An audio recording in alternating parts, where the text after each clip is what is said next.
Why do people fall in love with you? Have you ever wondered why certain people are drawn to you so deeply, almost irresistibly? Is it really about your personality, your looks, or your charm, or could there be something much deeper happening beneath the surface? Carl Jung, one of the most influential psychologists of the 20th century, believed that love is not random. In fact, people fall in love with you only for two profound reasons, and both are rooted in the deepest layers of the human psyche. In this video, we will explore Jung's fascinating ideas on love, projection, the anima and animus, and why people are magnetically pulled toward you, not for who you appear to be, but for what you represent in their inner world. We'll dive deep into the unconscious forces that shape romantic attraction and reveal the two profound reasons why someone truly falls in love with you. Reasons that go far beyond surface-level qualities and instead reflect the hidden architecture of the human psyche. Before we begin, make sure to subscribe to the Mental Dose channel and join our Telegram community, where you'll get early access to new videos and insights on personal and spiritual growth. Now let's get started. We often like to think of love as a magical accident, a spark that ignites without warning. Yet for Carl Jung, even the most sudden attraction follows a deeper order, an inner logic crafted not by chance, but by the unconscious. What feels like a spontaneous connection is rarely spontaneous at all. It is the visible result of invisible forces shaped by years of inner development, unprocessed emotion, and unmet needs. Behind every instant bond is a structure, a silent architecture of the psyche, that guides us towards certain people and not others. And this is where Jung introduces the idea of projection. Each of us carries hidden images within, fragments of who we are, who we were, or who we long to become. These images are often repressed, denied, or lost in the shadows of our unconscious. But they don't disappear. They wait, and they speak to us through others. When we meet someone who resonates with these inner fragments, we feel drawn to them in a way that seems mysterious, even magical. But it's not them we're seeing. It's a part of ourselves reflected in their presence. Imagine a person who has spent their life being cautious, reserved, maybe even fearful of emotional exposure. When they meet someone bold, expressive, and unapologetically free, they may feel captivated. That feeling is more than admiration. It's resonance. That other person embodies something dormant within, a potential that's been buried under years of suppression. The attraction is real, but the true force behind it is the unconscious, responding to what it needs in order to evolve. The same is true in reverse. Someone might fall in love with you not because of your visible traits, but because you unknowingly represent something they lack. A trait, a quality, an emotional tone they've been unconsciously searching for. You become the missing piece, the living symbol of a part of themselves they have not yet developed. Reason 1, you represent something they lack. It's not simply about opposites attracting, it's that opposites reveal what is missing. A rational person may be drawn to someone deeply emotional. An introvert may fall in love with an extrovert. A structured soul may be fascinated by someone chaotic, but this admiration can easily slip into dependence. If the person does not recognize that what they admire in you is something they could nurture in themselves, they may cling to you not out of genuine love, but out of unconscious need. And as soon as that need changes, or as soon as your humanity disrupts their idealized image, the attraction may fade. This is the danger of projection. It creates an illusion of connection that often cannot withstand the truth of reality. And when the illusion breaks, the love built on it begins to collapse. Jung didn't stop at projection. He took this even further with his concept of the anima and animus, archetypal images of the opposite gender that live deep within the psyche.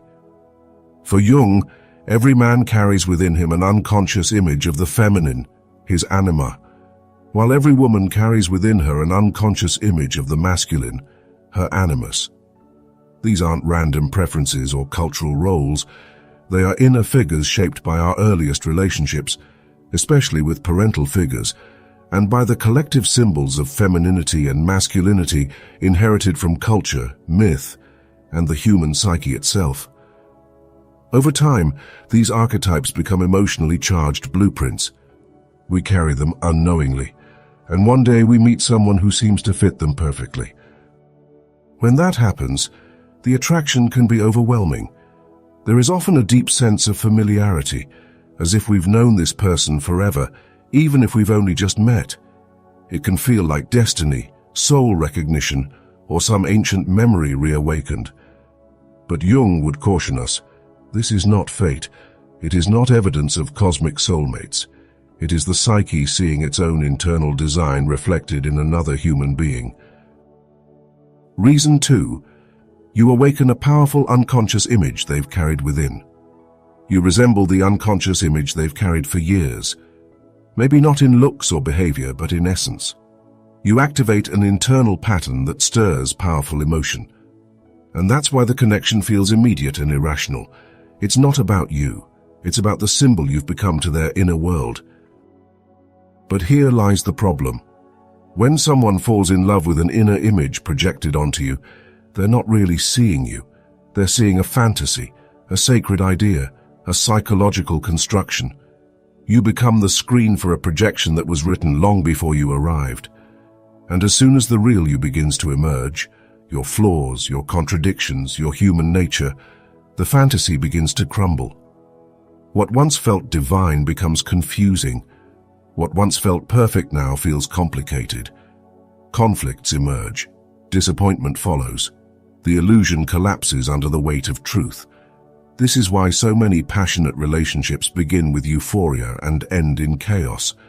They weren't based on mutual understanding, but on archetypal projection, an unconscious script trying to play itself out in the real world. But no human can live up to an archetype forever. Before we continue, I truly hope you're finding this video insightful. If so, don't forget to share it with anyone who might benefit from these ideas.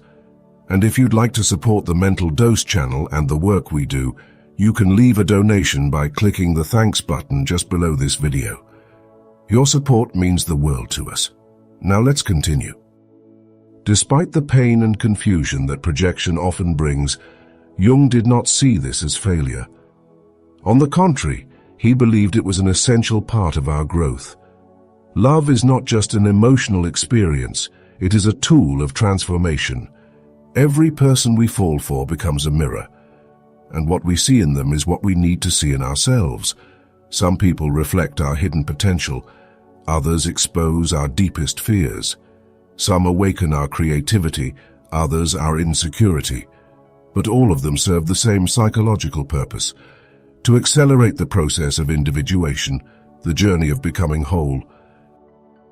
When someone falls in love with you, they may believe they are seeing something magical in you, and they are. But the magic lies in what you awaken inside them. You are not just a person, you are a symbol, a turning point, a psychological invitation. And the same is true in reverse.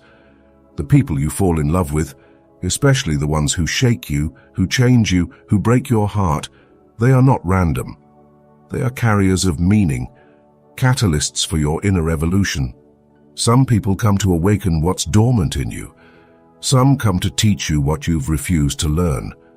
Others come simply to show you your own reflection, distorted or clear, depending on how ready you are to look. Not all of these relationships are meant to last. Some are meant to disrupt. Some are designed to break patterns. Jung called these encounters synchronistic, events that are not logically connected, yet deeply meaningful. When someone appears in your life at a precise moment and evokes powerful feelings, it may not be coincidence. Your unconscious and theirs was ready. And the meeting itself was a sign that change had already begun. These are not mistakes, even the painful ones, even the ones that leave scars, especially those. So, why do people fall in love with you? Because you either reflect something they desperately need, or you activate something they have forgotten. In both cases, the love is not really about you. It's about the self trying to evolve. And the same is true for you. You fall in love with those who mirror your missing parts, those who resemble your inner images, those who, knowingly or not, carry the key to your next chapter of growth. But if you don't recognize these patterns, you risk staying trapped, attracted to the same types, repeating the same relationships, chasing the same illusions. You might believe you're unlucky in love, when in fact your unconscious is simply trying to teach you something you're not yet ready to learn. Jung would say the answer is awareness. Once you understand your projections, your inner figures, your patterns, you stop looking for someone to complete you. You start becoming whole within yourself. And from that place, love transforms. It's no longer based on fantasy or fear. It becomes real, grounded, free. Because in the end, the deepest love is not about finding the perfect person. It's about awakening the parts of yourself that have been waiting to be seen. You don't just fall in love with others. You fall in love with the version of yourself they help you uncover. Understanding love through Jung's lens reveals that it's never just about the other person. It's always a journey back to the self. So the next time someone falls in love with you, or you feel that deep pull toward another, ask yourself, what part of the soul is waking up right now? If this video made you reflect on your own experiences with love and connection, share your thoughts in the comments. I'd love to hear your perspective. And don't forget to subscribe to Mental Dose for more deep, thought-provoking content about psychology, relationships, and the inner world.